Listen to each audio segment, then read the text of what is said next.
국무총리를 내란 가담 혐의 등으로 재판에 넘기기도 했습니다. 계엄 준비를 누구와 언제부터 했는지에 대한 의문은 북한 무인기 수사를 통해 확인했습니다.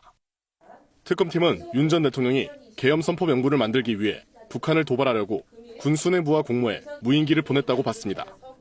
2022년 11월부터 계엄을 구상했다는 진술 등도 확보했습니다. 본인이 비상대권이 있다. 내가 총살을 당하는 한이 있어도 다 싹 쓸어버리겠다.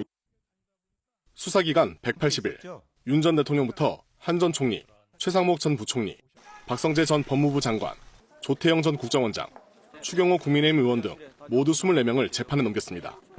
구속영장은 9번 청구해 6번 기각당했습니다.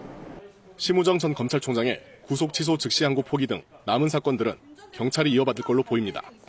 조은석 특별검사는 지명 이후 오늘 처음으로 공식석상에 나와 수사 경과와 함께 구체적인 계엄 동기 등을 발표합니다. 계엄 배경에 김건희 여사의 사법 리스크를 피하려는 셈법이 있었는지, 또 김 여사가 계엄에 관여했는지에 대해서도 밝힐 가능성이 있습니다. KBS 뉴스 김영훈입니다. 비상계엄 당시 군사정보를 빼낸 혐의를 받고 있는 노상원 전 국군정보사령관의 1심 결과가 오늘 나옵니다. 서울중앙지방법원은 오늘 개인정보보호법 위반 등의 혐의로 기소된 노 전 사령관의 1심 선고를 내립니다. 내란 특검이 기소한 사건 중 처음 나오는 1심 판단입니다. 노 전 사령관은 부정선거 의혹 수사를 위해서 국군정보사령부 요원들의 정보를 빼낸 혐의를 받고 있습니다. 또 군 간부들에게 진급을 도와주겠다며 현금 2천만 원과 600만 원 상당의 백화점 상품권을 가로챈 혐의도 있습니다. 특검팀은 지난달 결심 공판에서 징역 3년과 추징금 2,390만 원을 구형했습니다. 통일교의 여야 정치권에 대한 로비 의혹을 수사 중인 경찰이 강제 수사에 착수했습니다. 이번 의혹의 키맨인 윤영호 전 통일교 본부장의 진술이 달라진 배경도 살펴보겠습니다. 문예슬 기자입니다.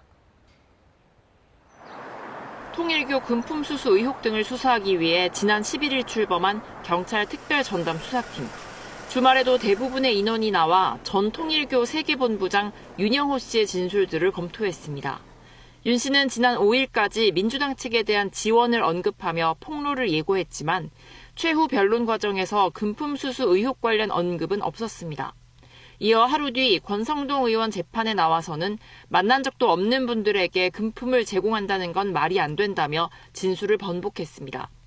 윤 씨의 과거 녹취록과도 배치되는 내용입니다. 이에 경찰은 윤 씨에 대한 2차 대면 조사 진행도 검토하고 있습니다.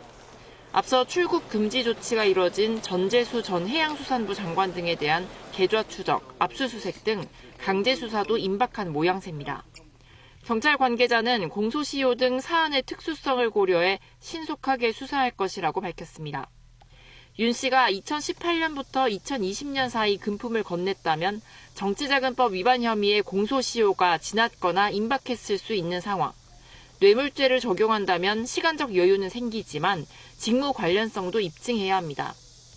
경찰은 민중기 특검이 이 같은 의혹을 제대로 수사하지 않았다는 직무유기 혐의 사건도 전담수사팀에 배당하고 수사에 착수했습니다. KBS 뉴스 문예슬입니다.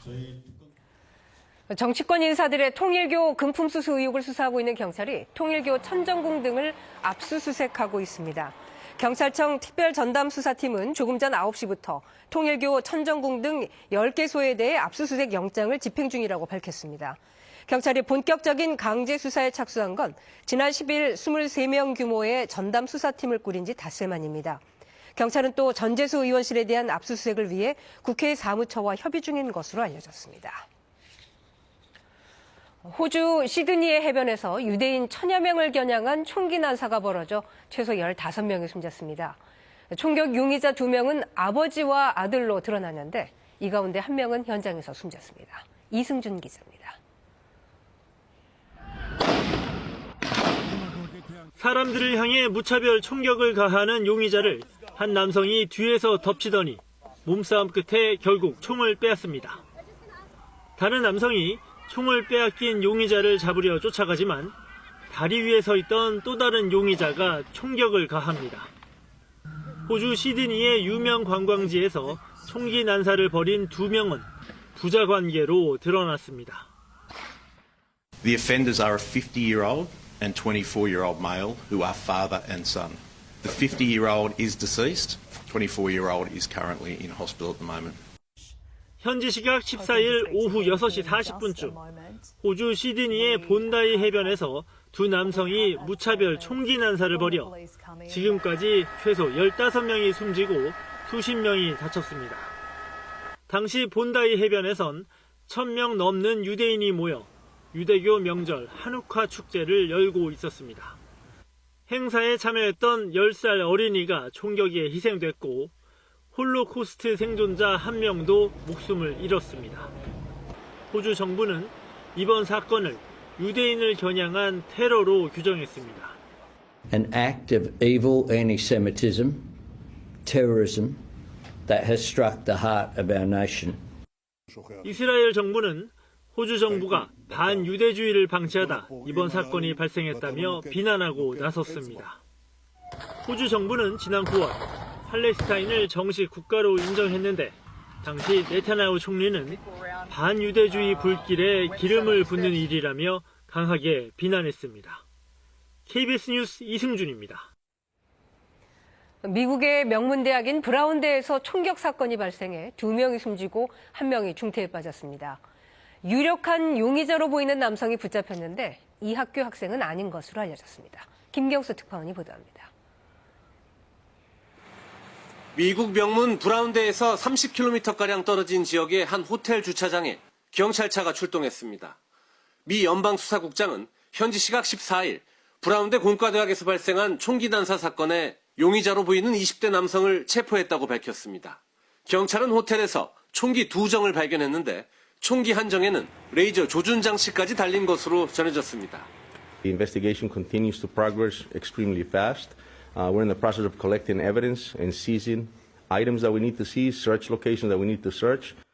총격 사건이 일어난 건 현지 시각 토요일 오후로 기말고사를 준비하기 위해 학교에 나와 있던 학생들은 속수무책으로 공격을 당해 2명이 숨지고 9명이 다쳤습니다.